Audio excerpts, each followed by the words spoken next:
Hey guys, this is Ryan from resume2offer.com. Hope everyone's doing well, having a fantastic day. Today's subject is how to pick the right cyber sales companies, how to pick the right tech sales companies. This is a major part in really, like, if you look at the entire job hunting pipeline, right? We look at different aspects of, like, market research, looking at leads, applicant tracking systems, and ATS optimization resumes, job interview skills, looking at the mock sales call, looking at the panel interview, getting the offer. But actually at the beginning, what it really is comes down to picking the right companies. This is really, really, really important. So I wanted to make this extra special. And my apologies for the delay. I know we haven't had a video in a while. I was a dad. I just became a dad about 2 months ago. We are now at 8 weeks with my newborn, and it has been just a lot. I've been all hands on deck, and so we have a lot on the plate. So I haven't been able to do a lot of videos recently. Been doing a lot of new projects, consulting contracts, sales stuff, fun stuff, and then also being a full-time dad at the same time. So a lot of stuff on the plate, but wanted to get this video out to you guys. So this question comes up a lot in one-on-ones that I do, and a lot of the group calls that we do as well. So I want to give you guys a little bit of information. And what we found was all these different companies and the probability of success so you can position yourself accordingly. There's a lot of different companies. There's hundreds, if not thousands, of different tech companies right now. A lot of people talk about, recently NVIDIA. NVIDIA, if you haven't been following along, people who joined NVIDIA before they got to stock into IPO, initial public offering on the stock exchange, the people who got stock before that and were salespeople, all of those people became millionaires, okay? Because the stock was worth a great amount of money, and they were able to make that into capital and money for themselves. So that's like a big thing that people have been looking into.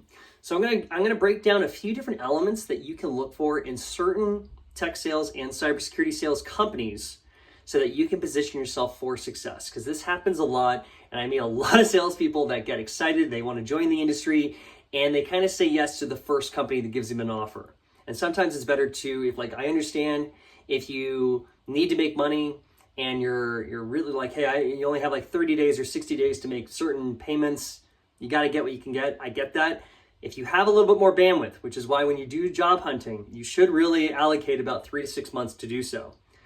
But you have a little bit of bandwidth so that you can pick the right company that's going to give you the best ROI for down the road.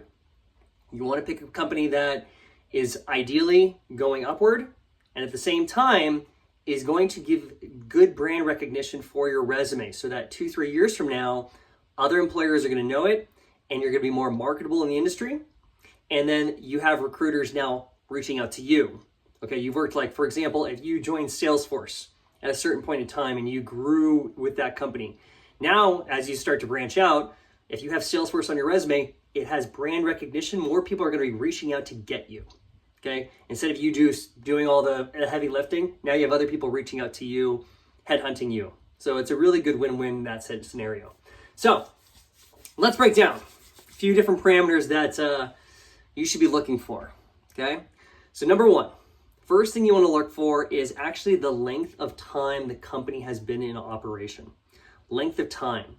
So 80% of the companies, 80% of new companies fail within the first year. 90% of companies fail within the second year. You're looking for companies that had been around for 3 years or more, okay? This is where the probability of their success starts taking off. So as long as the company's been around for 3 years, ideally 5 years really. 3 years is kind of the minimum. 5 years is enough time where the company's been able to test their product in the market. They've started getting a few different customers. They've started testing different things in the marketplace, in the industry. They understand their competitive advantage. They understand maybe the different demographics that they're trying to go for. They have enough R&D and engineers who've been working on the product to make sure it's scalable. So certain things you want to be looking for there. That's the first one. Second thing, size of the team. Size of the team in terms of both the sales team and the company headcount, okay? Company headcount, there's pros and cons with going after a big company versus a small company. I'll just touch on this real quick. So big companies, if you join a big company, you will learn a lot. you will also probably be more marketable down the road, okay? Very important to do so. If you go with a smaller company, you will be wearing multiple hats. You'll be doing different things. You will learn more of the full cycle sales process. And also you potentially can make more money and you'll get to AE faster. But the thing is, there's more risk because the company's still going against competition. So you don't know if it's going to be going up, down, or sideways. Those are the pros and cons of going with a big company versus a small company. Ideally, if you're brand new to sales, if you've never done sales before, I would recommend going after a bigger company. Okay, it's gonna be better for your resume down the road. If you've done a few sales before, you can go after a small company. Ideal headcount is between 50 to 200 people. That's the best headcount. That are the ones that grow the fastest in the shortest amount of time. Okay, so very important to kind of look at the total company headcount. You also want to look at the headcount of the sales team. Ideally, I would not join a company that has less than 5 salespeople. Okay, a lot of people who have seen these videos and other videos on YouTube. They get really excited and they join a startup and they're like the first salesperson, which is not bad in certain degrees, but on average, what that means is you're kind of a test tube, you're kind of a guinea pig, you're trailblazing the entire sales cycle. You have to now find out if the sales is, number one, if it's a good product market fit, is it even sellable? You have to find out the sales script. You have to find out the sales cadence. You have to find out the entire just sales cycle in general. Okay, you have to find out what the benefits versus features versus the closing. You have to figure out all that stuff. Also, how you do lead generation. You have to do all the heavy lifting. And usually it's the person who's the second, third, or fourth person in the company that profits off of all your hard work when you're trailblazing. If you are that person who's the first one, I would make sure that, number one, you've done sales for like 5 or 10 years, first off, and you also get a very high base starting off. So if you're brand new to sales, I would recommend joining a company that at least has 5 people. That way they've trailblazed and you can learn from their mistakes, and now you're picking up right where they've kind of ironed out and smoothed over all the edges of, like, they know their customer personas, they know their sales cadence, they know their sales cycle, they know their sales funnel, they have the scripts down. So you have all that stuff, so then you're really just repeat.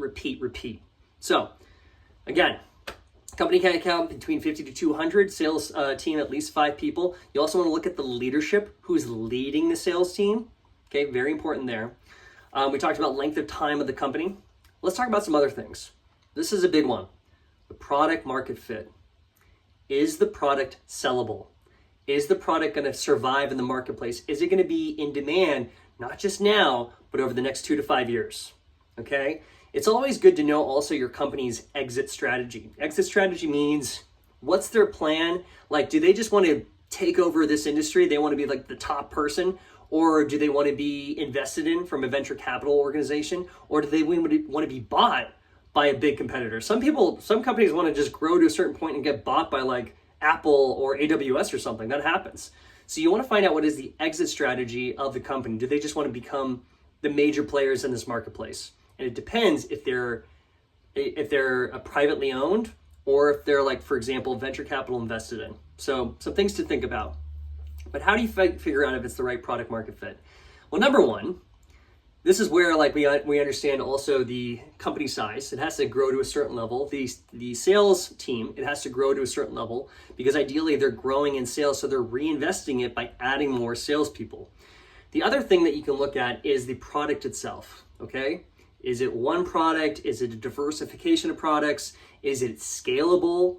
Meaning, do they have to customize each time per person, like a lot of services? Or is it like, hey, we have this product and we can keep reselling it? Hence, in SaaS, usually you have a platform or some software and you don't have to do a lot, you just have to keep repeating the cycle.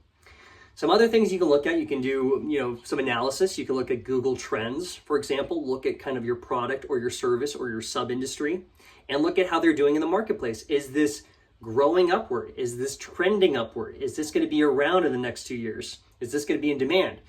Obviously, some easy picks are, AI, cybersecurity. These are pretty easy picks that, yes, they're going to be in demand down the road.